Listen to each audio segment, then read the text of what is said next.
बल म्हणजे शक्तीच ना? शक्ती सर्व प्रकार. तेच आहे ना. अगदी शक्ती म्हणजे आहे आहे. आपल्याला शक्ती म्हणजे केवळ शारीरिक ऊर्जाच नाही, तर नाही, ती सगळ्या एनर्जी इन जनरल. सगळ्या प्रकार शक्ती. म्हणजे अगदी महादेवाने ज्या शक्तीबद्दल जे उल्लेख केलेला आहे शिवसूत्रामध्ये किंवा शैव दर्शनामध्ये, तिथे सुद्धा महादेव म्हणाले की शक्तीशिवाय मी काहीच करू शकत नाही. तर ती शक्ती म्हणजे जी शिवाची शक्ती आहे, त्या त्या शक्तीला अनुसरून इथे बल हा शब्द वापरला आहे. बोला हा. पुढे बोला. स्थूलाकडून सूक्ष्माकडे जाणं. हा, हो हो. हा. हा फार महत्वाचा आहे बरं. हो. आपण स्थूल अवस्थेत नेहमी स्थूल अवस्थेत असतो आपण. तर हा, हा. तर सूक्ष्माकडे गेल्याने मग परमेश्वर प्राप्ती होते. बरोबर आहे. हा. तर तर त्याकरताच हे स्थूलापासून सूक्ष्माकडे जाण्याचाच हा सगळा जो विवेचन आहे. मी विचार आहे हे. भगवद्गीतेमध्ये सुद्धा हा. जो हा. तिसरा अध्याय चौथा अध्याय ना, हो. तो स्थूलाकडून त्याच आहे. सूक्ष्माकडे घेऊन हा. जाणारच आहे. की हो. जो कर्मयोग जो सांगितला आहे ना, तो कर्मयोग सुद्धा कशाकरता सांगितला आहे की हा. तुमची देहबुद्धी आत्मबुद्धी व्हावी. हो. हे देव देते आत्मबुद्धी. हा व्हावी सदा कशा संगती सज्जनाची धरावी. ठरावी, हे जे हा. सांगितलंय ना, तर हा. देहबुद्धी ही स्थूल आहे आणि आत्मबुद्धी बरोबर ही. आहे. म्हणून देहबुद्धीतून आत्मबुद्धीत जायचं असेल तर हा. तुम्हाला स्वधर्माचं आचरण करून त्या ठिकाणी सहजावस्थेमध्ये जाणं आवश्यक आहे. आणि बरोबर आहे. जीवनाच्या कल्याणामध्ये जाऊन जीव जगतामधला जगदीश्वर पाहणं आवश्यक आहे. पाहणं.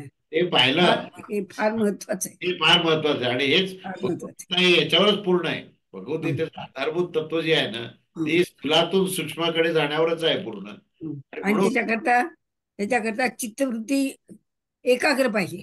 एकाग्रताची आधीच त्याचा जो अविभाज्य भाग आहे.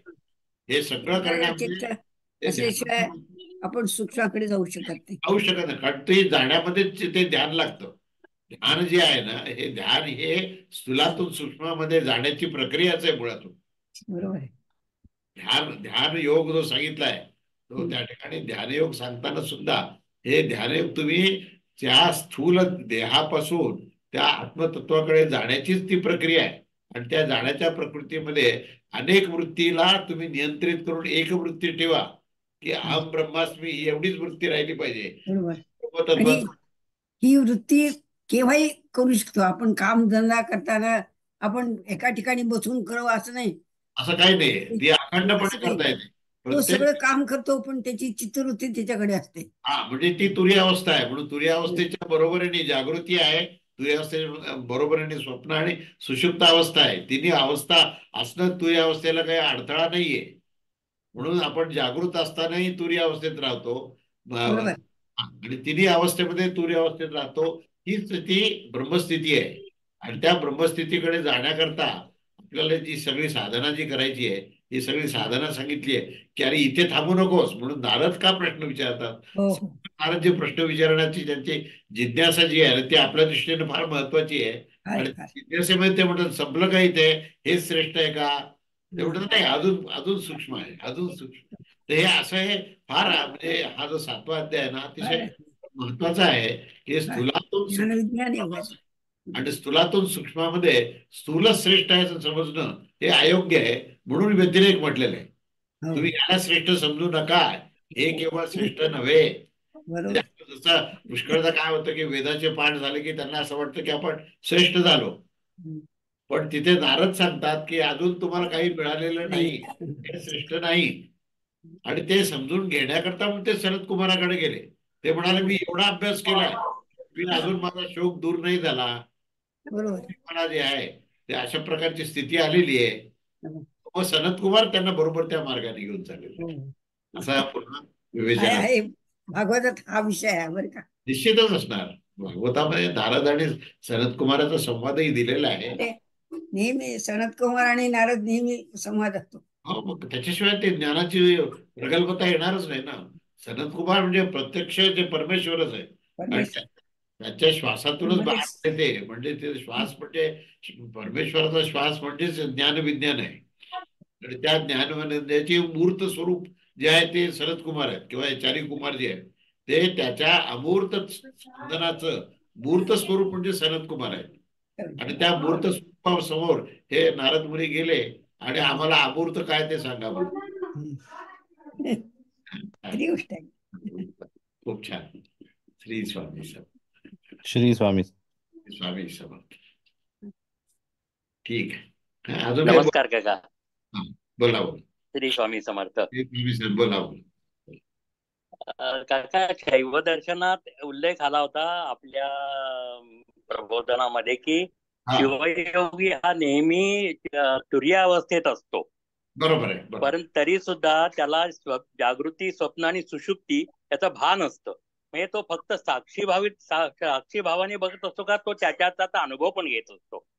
नाही नाही, तो साक्षीभावात येत असताना जो भाव आहे ना, त्या भावामध्ये अनुभव हा त्याच्यामध्ये मिळालेलाच आहे. अनुभवाशिवाय हा. तो भाव निर्माण होणार नाही. हं. म्हणजे त्या तिन्ही अवस्थेला त्यांनी समावून घेतलेलं आहे. तिन्ही अवस्थेमध्ये त्यांनी तुर्यानंदाचं जे वर्णन केलं ना, अलीकडे तुम्ही 2 जर प्रवचन ऐकले असतील तर हो तुर्यानंद हो तुर्यानंद हा शब्द वापरलाय. तर तो हो आनंद हो. आहे, तो अनुभवामुळे झालेला आहे. हं. तुर्य स्थिती नाहीये, तर तुर्य हा. स्थितीमध्ये तुर्यानंद झालेला आहे. तुर्यानंद जो आहे तो जागृत, स्वप्न, सुषुप्ती तिन्ही स्थितीमध्ये आहे. अच्छा अच्छा. तिचा अनुभव घेत घेत आहे. म्हणून तो शिव जो आहे, जसा एका बाजूला तो आपल्या ह्याच्यामध्ये म्हणजे ध्यानावस्थेत बसलेला दिसतो, तर हो त्याचबरोबर तो त्याच वेळेस तो सर्व जीवमात्रामध्ये जागृती, स्वप्न, सुषुप्तीमध्ये सुद्धा तो आहे. आणि हा. त्याच्या व्यतिरिक्त साक्षीत्व अवस्थेमध्ये तुर्य स्थितीमध्ये पण आहे. तर अच्छा. तुर्य स्थितीमध्ये आनंद हे तर शिवाचं लक्षण आहे. हं. शिवाचं लक्षण जे आहे ना, म्हणजे शिवाचा जो आविष्कार आहे तोच आनंद आहे. आणि पण शिवाचा ही हा पण ही वरची स्थिती आहे ना, त्या तिन्ही स्थितींच्या वरची स्थिती आहे ही वरचेच आहे ना. चतुर्थ स्थिती.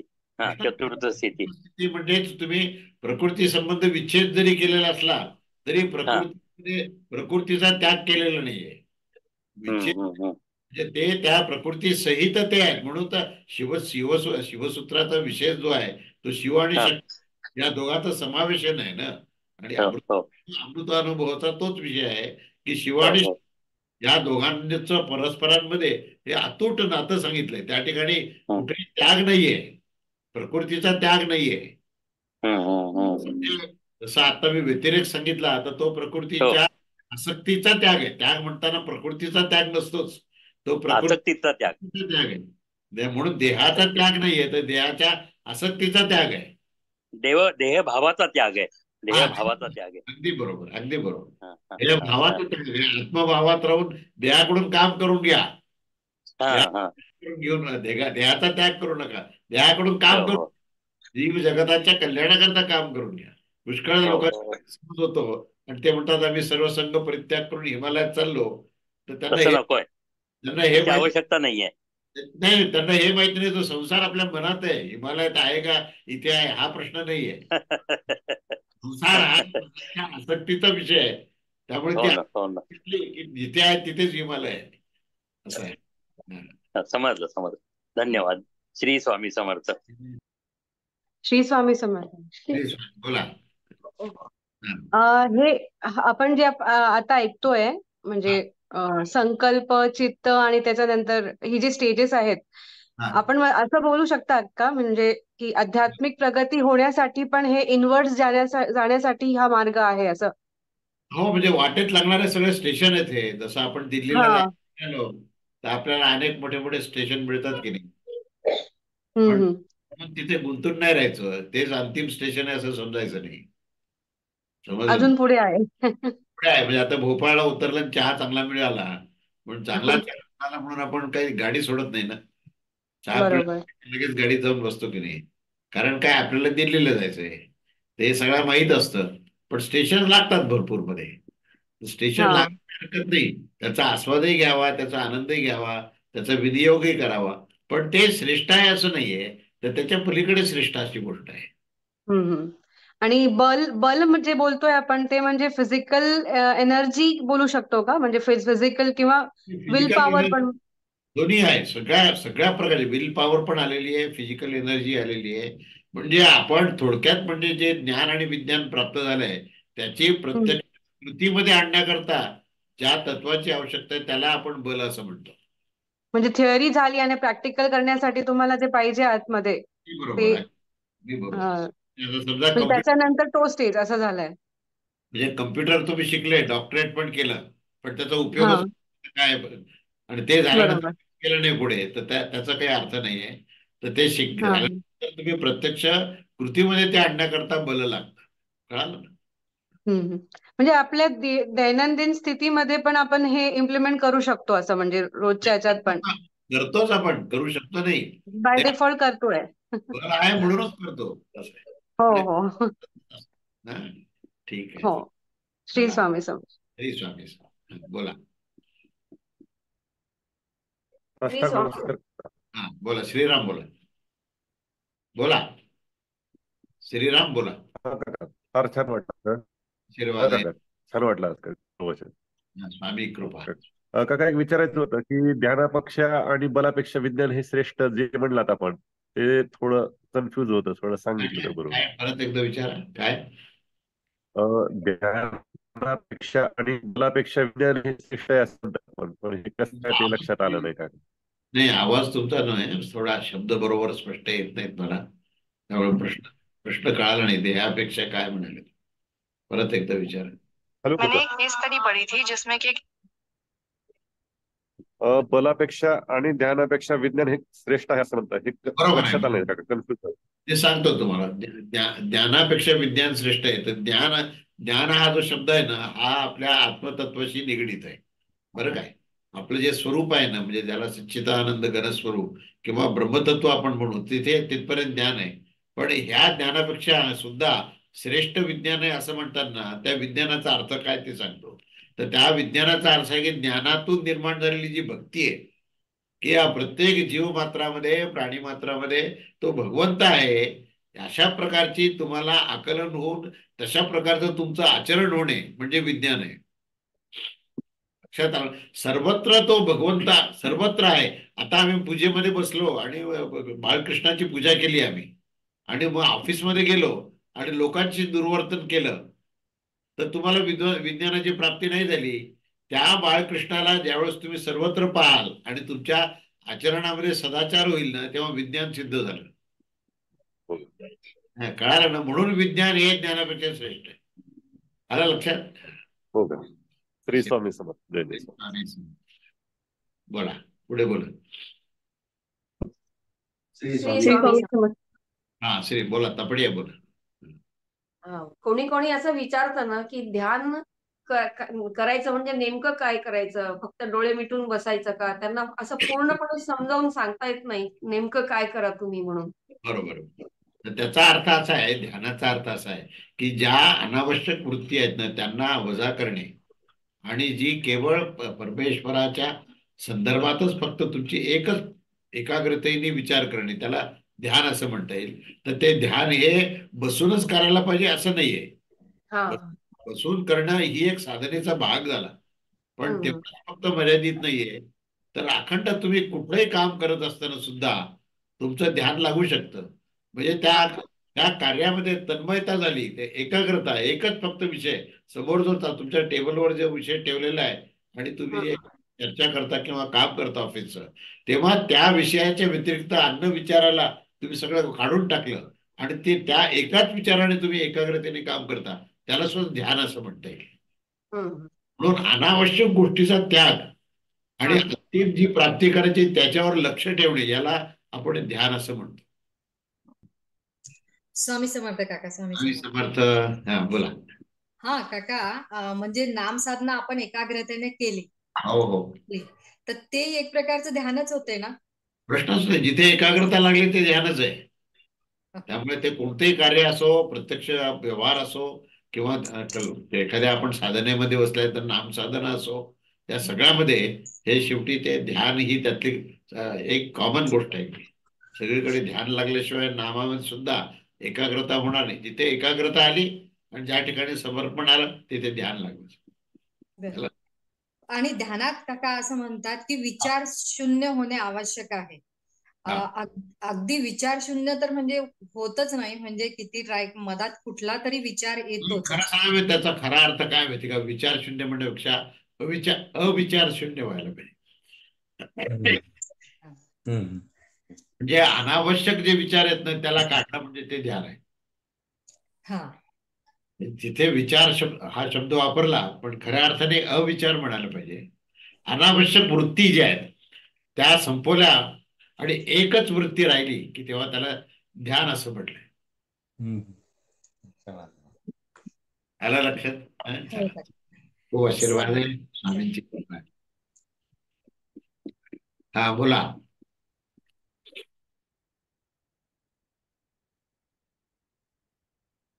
अजून कोणाला बोलायचं आहे का?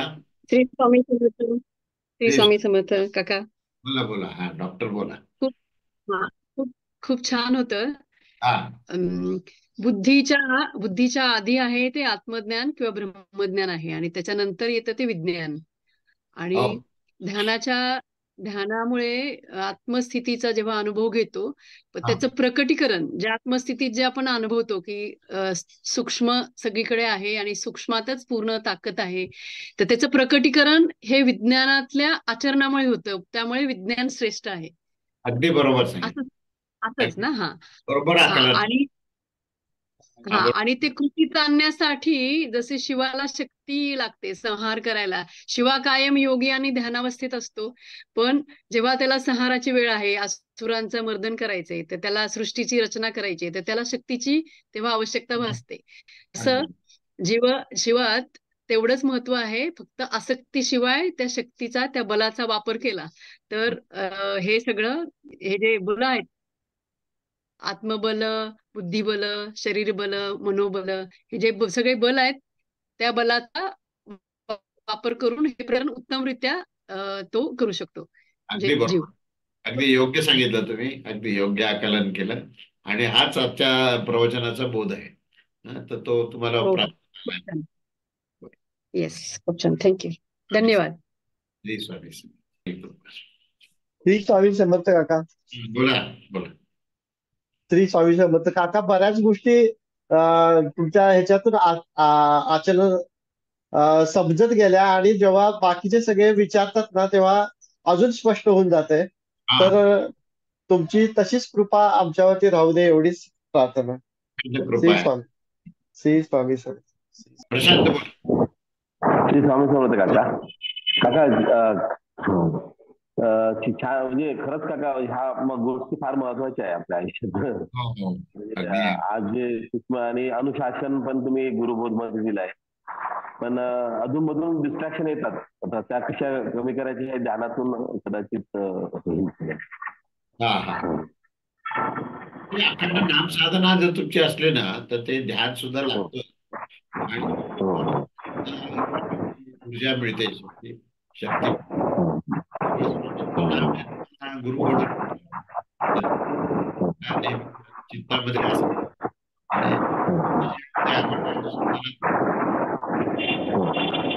नामसाध्य म्हणूनच आपलं नामस्मरण आणि नामसाध्य. असं तुमचं नक्कीच राहावं. माझा आशीर्वाद आहे तुम्हाला.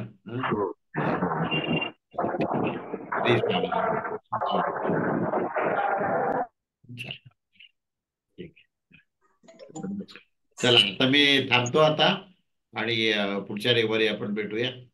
अवधूत चिंतन. श्री गुरुदेव दत्त. श्री गुरुदेव दत्त. स्वामी समर्थ महाराज. जय.